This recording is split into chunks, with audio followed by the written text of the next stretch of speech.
House of Untold Horrors by Lauren Bernofsky.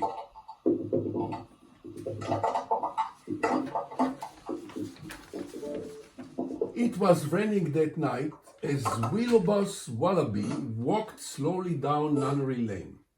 It was a light rain, a gentle rain, but just enough to send a chill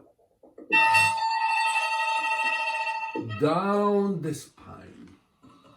Willowboss Wallaby walked along, listening to the sounds of the night. He heard an owl,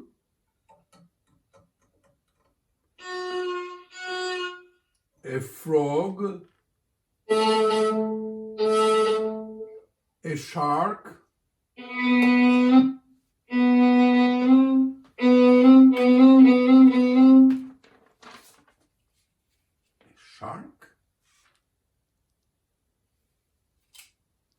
and from far, far away, the sound of a lonely violinist practicing scales.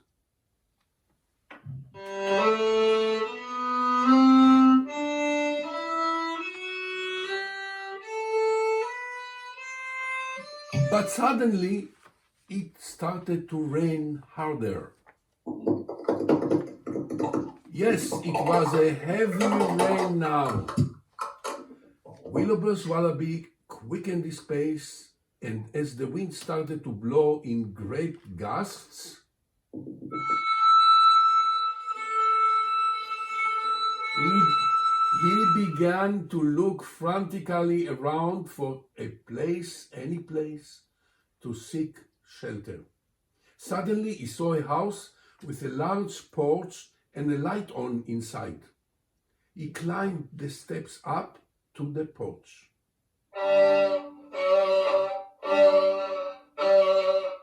Finally, shelter from the rain. But not from the wind.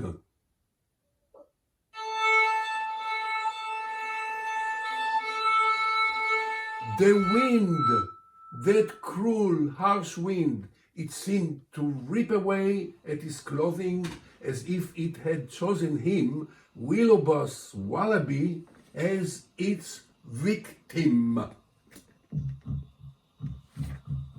Willowboss Wallaby's heart started to beat faster.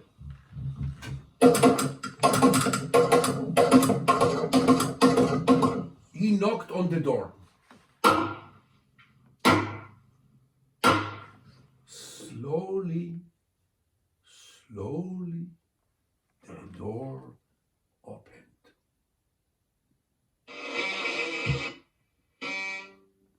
But no one was there.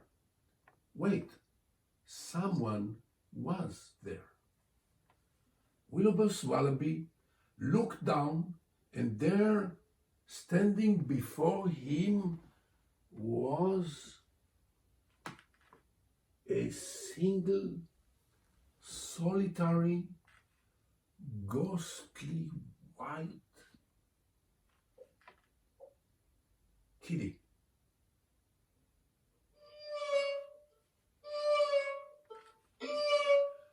The kitty approached him. It rubbed itself against his leg and purred loudly, as if to say, "Dare to enter this house, and you shall never leave alive." But for some reason, Willowboss Wallaby found himself being drawn into that house as if controlled by a force greater than he.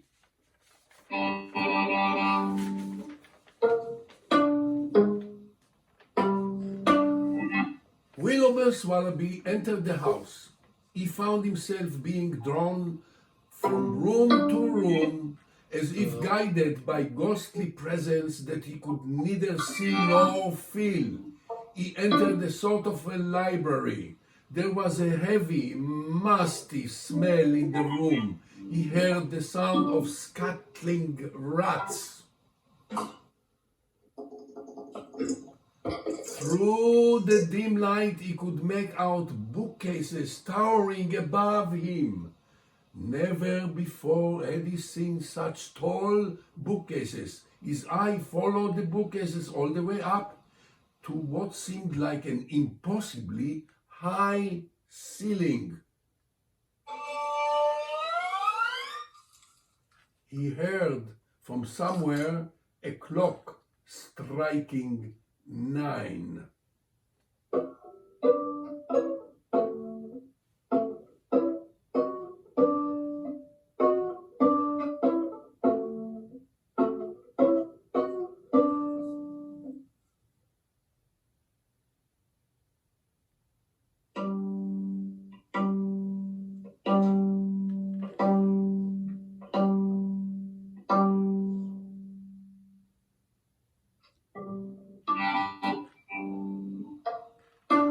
He felt himself being drawn into the kitchen.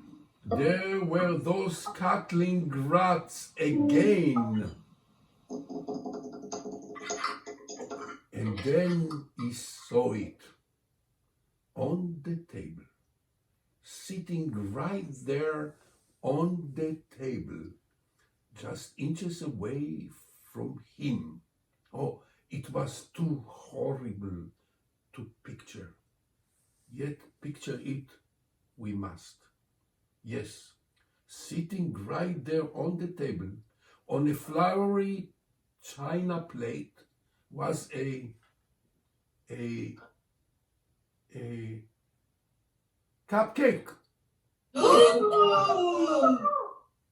And on top of that cupcake was sickly looking orange frosting, and on top of that a jelly bean. And it was, could it be? Yes, the jelly bean was licorice.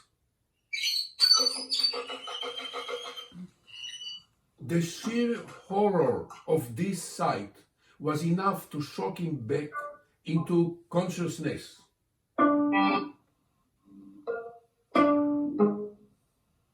Now, having fully regained his senses, one thought and one thought only flashed in his mind like a strobing neon light. Escape!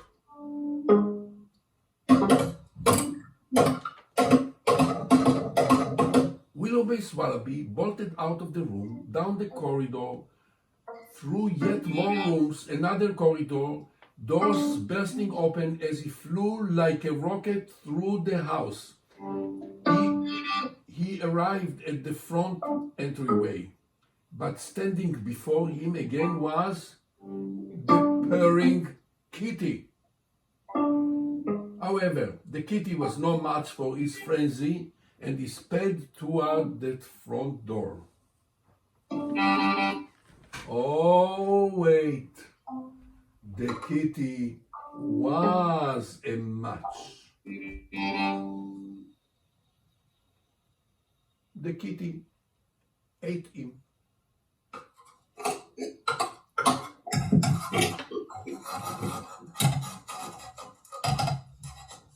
The end.